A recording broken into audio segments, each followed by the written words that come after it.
It was the kind of family dinner where silence was louder than conversation. The table was already set when I walked in. Roasted chicken, potatoes, half-empty glasses of wine. No one greeted me. My mother stayed fixed on her plate. My father barely looked up from his phone, and my sister smirked before dropping her little dagger. Strange you still bother showing up, like anyone cares you're here. No one flinched. No one defended me. My dad gave a short laugh, and my mom quietly chewed as if words hadn't been thrown like knives across the table. I sat down anyway, the chair cold beneath me, and forced a bite of bread into my mouth. It tasted like sawdust. Something inside me cracked that night. Not a dramatic explosion, just a quiet fracture. The kind you only notice later, when everything starts to fall apart. I didn't argue, I didn't shout. I finished my plate, excused myself, and left as if I had errands waiting. But I already knew. It was the last time I'd ever sit at that table as the family's forgotten placeholder. 2 days later, I opened my laptop and logged into every subscription they used: streaming services, music platforms, even the online grocery delivery. All of them were under my name, set up years ago because no one else could figure it out. Cancel, cancel, cancel. One by one, the lights in their little digital world went dark. 3 days later, my phone buzzed. Why is everything disconnected? My sister spammed the group chat with angry emojis. My mom asked if the TV was broken, and my dad sent a random thumbs up like, always. No one messaged me directly. No one thought to. They just assumed the world had failed them. I let the chaos unfold and said nothing. A week later, I opened the folder on my computer labeled Cabin. It wasn't just any folder.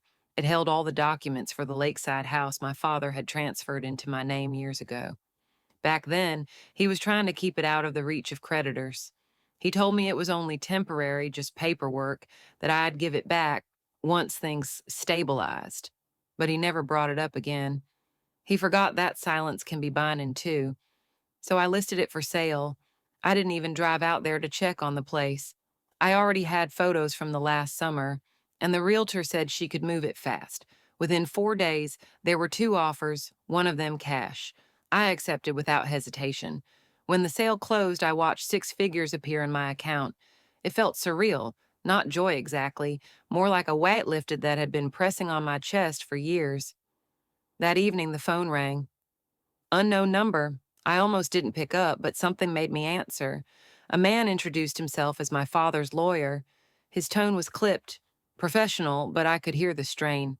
He said my father was understandably distressed about the cabin being sold and wanted to confirm whether this was a mistake or an intentional act. He used the word unilateral.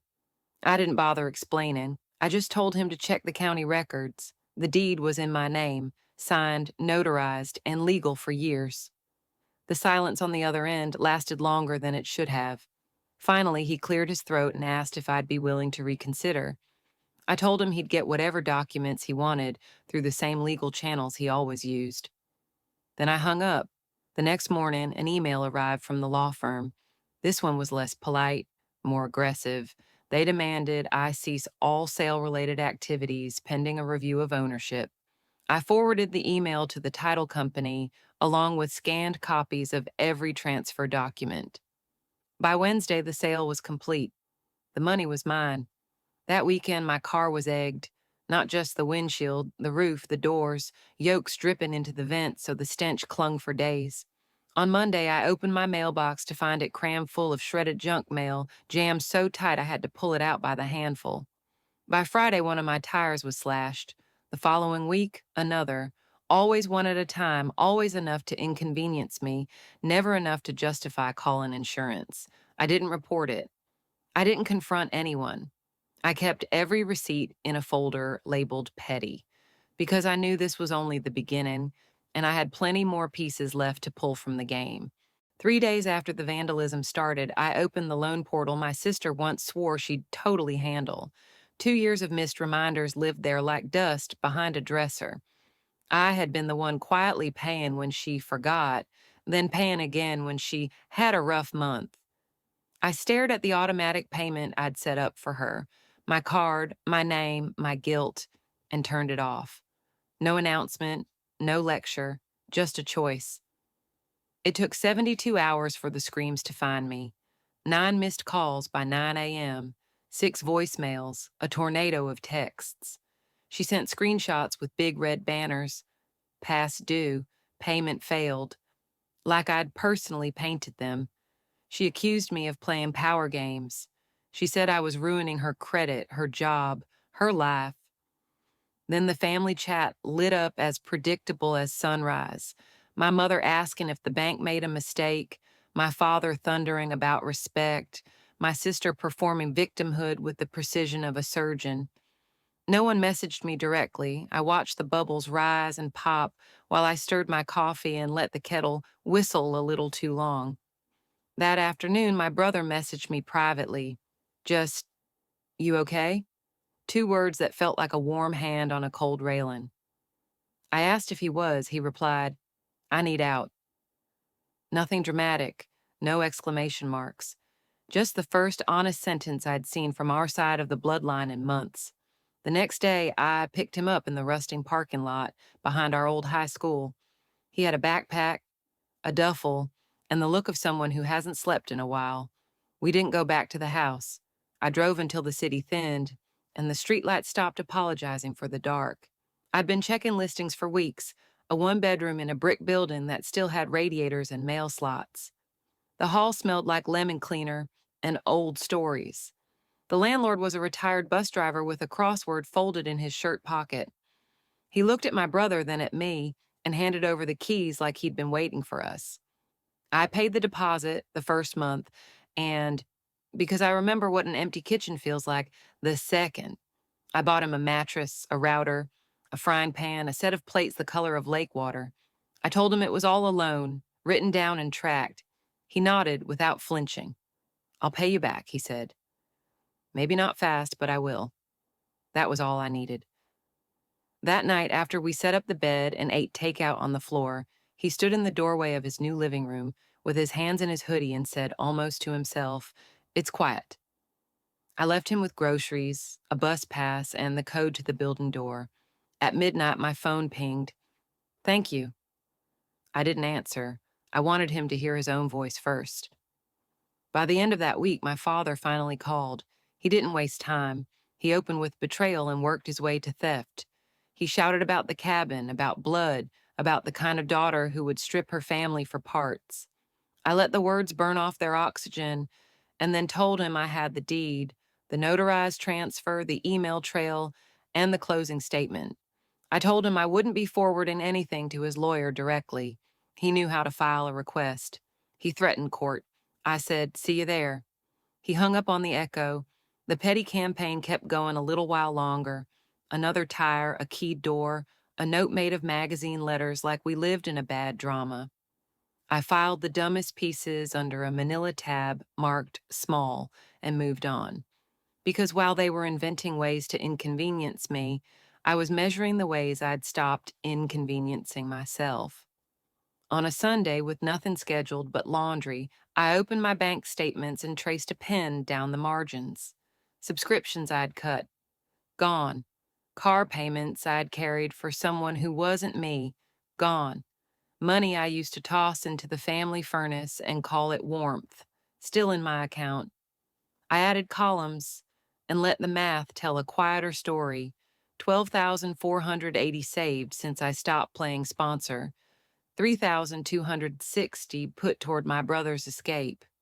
9,220 remained, and for the first time in a long time, that number looked like a door instead of a cliff. Word seeped through the extended family the way it always does, sideways. An aunt stopped me in the pharmacy aisle to ask about vitamins, and then, after checking over both shoulders, murmured, "For what it's worth, not everyone's buying their version." A cousin I hadn't seen in a year paid for my coffee and said, "You were always the designated adult." They got used to that.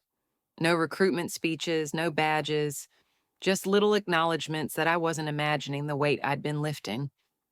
A week later, a letter arrived in my mailbox with my mother's handwriting soft as tissue.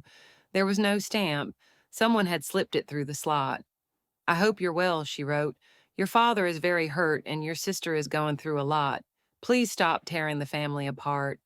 Not a word about the years I paid politely, not a line about the dinner where I swallowed an insult like a stone. I held the page until the paper warmed to my skin, then fed it to a candle on the balcony and watched the ash lift away like a gray moth. The next bruise arrived by way of a credit alert. A dealership in the next town had tried to run an auto loan with my information. The freeze on my file strangled it in the cradle, but the attempt was logged. The woman at the dealership couldn't give me a name, only that the applicant claimed we were handling it remotely. I didn't need a name. I filed a fraud report and kept my mouth shut. Let the trap door surprise the acrobat, not the other way around. My brother started sending repayments the moment his first paycheck cleared. Sometimes $100, sometimes 85, once a lopsided 58, because the bus ate the rest. Always on time, always with a note. Still going. He picked up shifts at a hardware store where the owner taught him to fix a leaky faucet and how to load a pallet jack without breaking your toes. One night, he told me he wanted to get certified. Electrical basics, nothing fancy, just a foothold. He didn't ask for help. He said it like someone speaking a promise out loud. I told him what I tell him about everything. Keep showing up, and I'll meet you halfway. Loan, not gift. He grinned through the phone like a porch light. Meanwhile, the house I'd left behind made a new sound. Quiet, not peace, just the kind where nobody speaks because there's too much to say. My sister missed 2 more payments and surrendered the car I'd been keeping alive for her. She bought an old hatchback for cash and posted a filtered photo of the keys with a caption about new beginnings, as if the universe had spontaneously offered her character development. My father stopped answering numbers he didn't know. My mother rearranged the pantry in a way that made no sense to anyone but her. Labels out, cereals by height, cans standing at attention like a parade of good intentions. When my brother visited for exactly 19 minutes to collect a box of winter clothes, he told me the family photos that included me had migrated into a drawer. He said it lightly, like small talk, but I could hear the crinkle. Another month passed.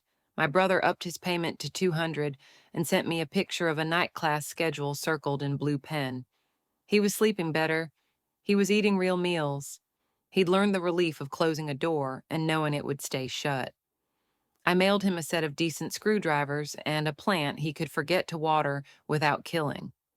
He sent a photo of the plant on the windowsill with the caption, "Alive so far." I saved it to a folder titled Proof. My phone was quieter now. No midnight demands, no surprise invoices, no guilt wrapped in, "Can you do me a quick favor?" When it did ring, it was someone I'd chosen. I started to remember what my own voice sounded like when I wasn't rehearsing explanations. I slept. I bought fruit that didn't come out of a can. I went whole days without flinching at the sound of a message tone. One afternoon in the grocery store parking lot, my father crossed my path. He didn't see me at first. He was squinting at his screen, jaw set like a locked cabinet. When he looked up, we were too close to pretend. We stood there with the wind pushing our coats against our bodies like we were paper dolls. He opened his mouth to say something that probably felt like a command. I said hello, like a stranger on an elevator. He closed his mouth. The look he gave me wasn't anger or contempt. It was confusion, like someone staring at an old map that no longer has their city on it. I went home and checked my folders again, the one with the receipts and emails, the one with the loan ledger, the one simply named Cabin. I wasn't looking for ammunition. I wanted reassurance that the story I was living matched the facts I'd kept. It did. The numbers were plain. The documents were real. The silence earned. 3 months from the night I stopped paying for other people's lessons, my sister stopped posting about me. My mother stopped sending paragraphs that ended in ellipses. My father stopped letting his lawyer call. Their lives didn't end. They adjusted. They tightened their circle and told their version of the myth to anyone still listening. Maybe that's all a family is sometimes. A chorus that refuses harmony. Mine, meanwhile, was different. Smaller, honest. My brother texted me a photo of a breaker panel he had wired under supervision. The caption said, "Didn't die." I laughed out loud in my kitchen and realized I hadn't laughed alone in a while. I sent him a thumbs up and then a transfer for his textbook with a memo that read, "Loan. Terms apply." He sent back a lightning bolt and the words, "Terms accepted." I didn't forgive anyone. I didn't conduct a ceremony or gather a jury. I just stopped auditioning for a role I never wanted. The last time I drove past the old place, the curtains were open and the lights were on. A cluster of silhouettes moved in the living room like a stage play stuck between scenes. I kept going. The road unspooled, and for once, it felt like it belonged to me. If there's a moral, it's not about revenge or righteousness. It's simpler. People will use whatever you hand them, your passwords, your patience, your paycheck, your peace. The day you decide your name belongs on your own accounts, the small gods of tantrum and rumor will rage, and then they'll tire. They always do. What remains is the sound of your own life, unborrowed. And that night, when my brother's payment landed like clockwork and the kettle began to sing, I stood in the kitchen and let it whistle. I didn't hurry to quiet it. I like the reminder. Some noise is just steam leaving the room. By the fourth month, the house I left behind had turned into a rumor factory. An uncle mentioned to me in passing at the gas station, "They're still angry, but most of us think you were right to cut loose." He said it quietly, like sharing contraband. I just nodded and didn't ask for details. I didn't need them. Their version of the story was already predictable. I was greedy, I was cold, I was the one who betrayed blood. They never mentioned the years I covered their bills, never remembered that I kept the cabin afloat while they used it, never recalled the Sunday where I was told point blank that my presence didn't matter. Selective memory is the only family heirloom we've ever been good at passing down. Meanwhile, my brother was slowly building something that actually resembled a life. He sent me photos of his apartment, books on a shelf he'd found by the dumpster, a secondhand table, even a cheap rug. It wasn't much, but it was his. The first time he cooked for himself, pasta with too much garlic, he texted me a picture with the caption, "Better than mom's." I laughed so hard I almost dropped my phone. He wasn't joking. He was finally tasting freedom, and it was spicy and burnt, but it was his. Around that same time, my sister tried again to claw her way back into my accounts. A notification popped up. Someone had tried to apply for a store card using my social security number. The fraud alert flagged it instantly. When I called the hotline, they told me a female applicant had insisted she was managing things on behalf of her sibling. I didn't bother arguing. I filed another report, froze everything tighter, and went on with my day. Let her choke on her own cleverness. I knew they were unraveling because they stopped contacting me directly. My father never called again after the cabin fight. My mother's guilt letters shrank into silence. My sister, after her loan collapsed and the car was repossessed, went back to posting vague, pitiful messages about being betrayed by those closest to her. A handful of mutual acquaintances sent me screenshots. I didn't reply, I didn't defend myself. Let her monologue to her tiny audience. I had better things to do, like check my brother's rent payment, which always arrived on time and always with a short note. By the sixth month, I could feel the air shift. They had finally stopped waiting for me to cave, to come crawling back with apologies or explanations. Instead, they adapted the only way they knew how, by erasing me. My photos disappeared from their shelves, my name stopped surfacing in their conversations, at least the ones I heard about. To them, I no longer existed. For once, I agreed with them. What they didn't realize was that erasure was the gift I'd been waiting for. Without their noise, I could finally hear my own life. My mornings weren't filled with demands.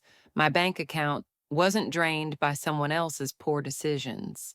My phone buzzed only when I wanted it to. And my brother, he was thriving. He had enrolled in night classes, balancing work and study with a determination I'd never seen in him before. One evening, he sent me a photo of his student ID card, grinning like a kid holding his first trophy. I didn't cry, but something inside me softened. All those years I thought I was the only one awake in a house full of sleepwalkers. And now, here he was, wide-eyed, finally walking his own road. For the first time in my life, I didn't feel like I'd lost a family. I felt like I'd traded one. By the time nearly a year had passed, the silence between us had become permanent. They hadn't called, hadn't texted, hadn't even tried to start another petty war. At first, I thought they were plotting something bigger, but then I realized the truth. They were exhausted. Rage can't live forever. It either burns out or turns inward, and in their case, it was eating them alive. My father, once the self proclaimed head of the household, rarely left the basement anymore. My brother told me he'd started keeping a cooler of cheap beer next to his recliner so he didn't even have to climb the stairs. He was dissolving into his chair, shrinking into the cushions like they might someday swallow him whole. My mother had taken up a strange hobby of labeling everything in the kitchen: flour, sugar, even the salt shakers. It was her way of pretending control existed somewhere, even if it was only a marker on plastic containers. And my sister, she'd moved back in after losing her car. She strutted around the house as though she still had leverage, still believed the world owed her a crown. But the shine was gone. She couldn't hide the repossession notices, the bad credit, the job she'd quit without a backup plan. My brother told me she started spending hours on the couch scrolling through her phone, posting little cryptic updates online about betrayal, about snakes disguised as family. Her audience dwindled. Even the distant cousins stopped liking her posts. One afternoon, I bumped into an old neighbor at the supermarket. She pulled me aside near the frozen vegetables, lowered her voice, and asked if it was true that I'd stolen the family house. I laughed, because it wasn't even angering anymore, just absurd. I told her to check the county records if she wanted the truth. She chuckled, nodded, and said, "Honestly, nobody believes them anymore. They've been telling stories for so long, and people are tired of the reruns." That moment was sweeter than any revenge I could have planned. Meanwhile, my life had become something almost foreign, simple. I woke up without dread. I paid only my own bills. I took weekend walks, bought books I actually wanted to read, and sometimes just sat in silence without the buzzing of someone else's emergency. My brother's rent payments arrived like clockwork, small notes attached, still going strong, passed my class, got promoted to full time. Each one felt like a little flag planted on the road between where we started and where he was going. Then, one evening, I received another letter. No stamp again, just slipped into my mailbox. It was my mother's handwriting, trembling more than before. "We miss you," it read. "Your father is sick, your sister is lost. Please come home." I sat on the balcony staring at the page until the words blurred, and then I realized it wasn't an invitation. It was bait. They didn't want me back because they loved me. They wanted me back because without me, the scaffolding had collapsed. I burned that letter too. The ash floated into the night like a flock of tiny gray birds. I didn't cry this time. I only smiled, because finally, after years of being their safety net, I understood something simple. They weren't falling anymore. They were lying exactly where they had chosen to be. Through the second year of silence, I noticed something strange about myself. I had stopped waiting. In the early months, I used to glance at my phone expecting some new attack, another lawyer's letter, another rant in the family chat. But slowly those reflexes withered. I no longer braced for their voices. The quiet wasn't temporary anymore. It was mine. My brother kept surprising me. He worked his way up to assistant manager at the hardware store, kept up with classes at night, and even managed to put aside savings. He texted me one evening, "Guess what? I made my first $1,000 emergency fund." He attached a photo of a shoebox full of rolled bills and a proud, awkward grin. I saved that picture like it was a family portrait, because in a way it was. He and I, this was the family now, not the house full of lies and manipulation, but two people who decided to stand up instead of kneel. Meanwhile, the rumors about the old house trickled back through the grapevine. My cousin told me during coffee that my parents had stopped mentioning me entirely, as if I had died. They'd rearranged the living room, moved new pictures onto the shelves, photos of neighbors' kids, vacation postcards from people they barely knew, anything to fill the empty frames where I once was. My sister still lived there, now driving a beat up sedan she'd bought in cash after the repossession. She posted fewer updates online. Her audience was gone, and without spectators, her drama had no stage. One afternoon, while walking home with groceries, I saw my father across the street. His shoulders were slumped, his jacket wrinkled, and his hair had gone gray in patches. He was fumbling with his keys, muttering to himself. For a moment, he looked up and our eyes met. I braced for the old thunder, the tirade, the accusation, but nothing came. He just blinked, as though trying to remember where he knew me from, then looked away. That was the moment I understood I wasn't their villain anymore. I was nothing, and nothing felt like freedom. That night, my brother came over for dinner. He brought groceries he'd bought himself, fresh vegetables, chicken, even a small cake. As we cooked, he told me about applying for an HVAC certification, about dreaming of one day opening his own repair business. He spoke with a steadiness I'd never heard in him before. When we finally sat down to eat, he lifted his glass of water and said, "To new beginnings." We clinked glasses, and for the first time in years, a family dinner didn't feel like a battlefield. Later that week, a neighbor handed me an envelope that had been shoved into their mailbox by mistake. My name was scribbled on it, familiar handwriting trembling across the page. Inside was a short note. "Please stop this. You've hurt us enough. You were supposed to be part of us." No signature, but I didn't need one. I folded it carefully, lit a match, and let the flame curl it into ash. Because the truth was clear now. I wasn't the one who tore the family apart. I simply stopped holding together something that was already broken. As the months stretched on, the distance became permanent. My parents lived inside their shrinking world, my sister in her crumbling pride. My brother and I, though, we were building something new, piece by piece, payment by payment, choice by choice. And in the quiet, I discovered something I'd never been allowed to feel before: peace. Not revenge, not triumph, just peace. 3 years passed before I saw any of them again. It happened by accident, in a grocery store of all places. I was reaching for a carton of milk when I heard a familiar voice, my sister's. The sharpness was gone. She spoke in a flat, tired tone to the cashier, arguing over a coupon. I almost didn't recognize her at first. Her hair was dull, her clothes wrinkled, and the fire she once weaponized had burned out into ashes. She turned slightly, and our eyes locked. For a split second, I braced for the explosion, the accusations, the drama. But it never came. She froze, her mouth opening just a little. Then she looked away and gathered her bags. She left without a word. I stood there, milk in hand, and realized I felt nothing. No anger, no triumph, just distance. She was a stranger now. Later that year, I heard from my brother that our father's health had declined. The man who once filled every room with demands now rarely left his recliner. His voice, once a thunderclap, had softened to a murmur of complaints no one listened to. My mother had shrunk too, caught in her endless cycle of tidying the house, labeling jars, rearranging shelves, still pretending she had control while the world slipped further from her grasp. My brother, though, he was thriving. He finished his certification, landed a solid job with a repair company, and eventually rented a bigger apartment. He even bought a used car on his own, with money he'd saved without my help. One evening, he invited me over for dinner. The table was modest, homemade soup, bread he'd baked himself, but it was the warmest meal I'd ever shared with family. He lifted his glass and said, "I'm paying off the last of what I owe you next month." He was smiling, proud, independent.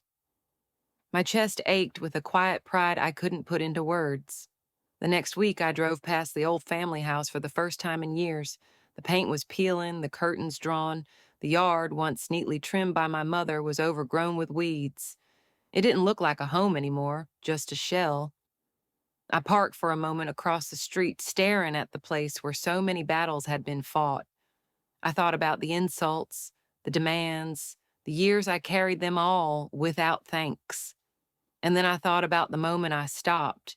That single choice to walk away, to stop paying, to stop saving them, had rewritten everything. My phone buzzed. A text from my brother. Got the job offer. Full time, great pay. Starting Monday. I smiled, started the engine, and drove off without looking back. Because in the end, the greatest revenge wasn't the canceled subscriptions, the sold cabin, or the loans I stopped paying. It wasn't even the silence that followed. The greatest revenge was this. They taught me my presence didn't matter, and I finally believed them. I built a life where I was no longer their crutch, no longer their scapegoat, no longer their forgotten placeholder at the table. I was free, and they were still sitting in that house, staring at empty chairs, wondering why the world no longer bent around them. Peace at last was mine, and that was enough.